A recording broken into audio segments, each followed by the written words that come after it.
வணக்கம். துலாம் ராசியில பிறந்திருக்கக்கூடிய நபர்கள் பொதுவாக செய்ய வேண்டிய தெய்வ வழிபாடு, ஆலய வழிபாடு என்னன்னு பார்க்கும்போது, அவங்க செய்யக்கூடிய வழிபாடுகள்ல மிக முதன்மையா இருக்க வேண்டிய அமைப்பு என்னன்னு பார்த்தீங்கன்னா, பெண் தெய்வ அமைப்புல அலங்கார ரூபத்துல இருக்கக்கூடிய தெய்வங்கள். குறிப்பா சொல்லணும் அப்படின்னா, அங்காளம்மன் போன்ற மேல்மலையனூர் அங்காளம்மன் அப்படிங்கிற மிகப்பெரிய நிலையில சக்தி நிலையில உள்ள பெண் தெய்வங்கள் அப்படிங்கிறது முதன்மையானது. இது தவிர்த்து சௌந்தரிய ரூபங்கள்ல இருக்கக்கூடிய கன்னிகா பரமேஸ்வரி, சேலம் பக்கத்துல இருக்கக்கூடிய ஒரு கோவில் ஆலயம். ஆ சுந்தர ரூபங்கள்ல இருக்கக்கூடிய மீனாட்சி அம்மன் போன்ற அலங்கார ரூபத்துல இருக்க பெண் தெய்வங்கள மனதார பிரார்த்தனை செய்து வழிபடும்போது, அவங்களுக்கு நல்ல குடும்ப வாழ்க்கை, குடும்பத்துல இருக்க சங்கடங்கள் நிவர்த்தியாகிறது. இது மாதிரியான நல்ல விஷயங்கள் வாழ்க்கையில அவங்களுக்கு அடுத்தடுத்து நடக்க ஆரம்பிக்கும். இது மட்டுமல்லாம வருமானத்திற்கான வாய்ப்புகளை உருவாக்கக்கூடிய ஆலய வழிபாடுகளாகவும் மேற்சொன்ன இந்த தெய்வங்கள் இருக்கக்கூடிய ஆலயங்கள் அமைகின்றது.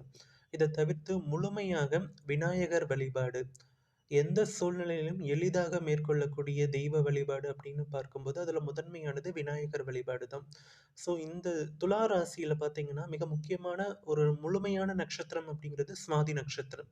ராகுவுடைய பரிபூரண நட்சத்திரம், சுக்கிரனுடைய ஆண் தத்துவத்தை சொல்லக்கூடிய ராசி வீடு. ஸோ இங்க நீங்க விநாயகர் தெய்வத்த மனதார பிரார்த்தனை செய்து வழிபடும்போதும், காரிய தடைகள் நீங்கி நல்ல விஷயங்கள் உங்களுக்கு பிராப்தமாக அமையும். கண் திருஷ்டி அதிகமா வாங்கக்கூடிய ராசிகள்ல துலா ராசியும் ஒன்று. ஸோ விநாயகர் வழிபாட நீங்க மேற்கொள்ளும்போது, தொடர்ச்சியாக செய்யும்போது கண் திருஷ்டிகள் குறைவதற்கான வாய்ப்புகள் மிக அதிகம் அப்படின்னு சொல்லலாம். இது தவிர்த்து பார்த்தீங்க அப்படின்னா, ம் அவங்க செய்யக்கூடிய வழிபாடுகள்ல மிக முக்கியமா இருக்க வேண்டிய இன்னொரு விஷயம் என்னன்னா, சர்ப்ப கோவில்களுடைய வழிபாடு. சர்ப்ப தேவதைகள வழிபடக்கூடியது, புற்றுள்ள கோவில்கள் சென்று பிரார்த்தித்து வழிபடுவது. குறிப்பா வெள்ளிக்கிழமை மற்றும் சனிக்கிழமைகள்ல ராகு கால நேரங்கள்ல வழிபடக்கூடியது.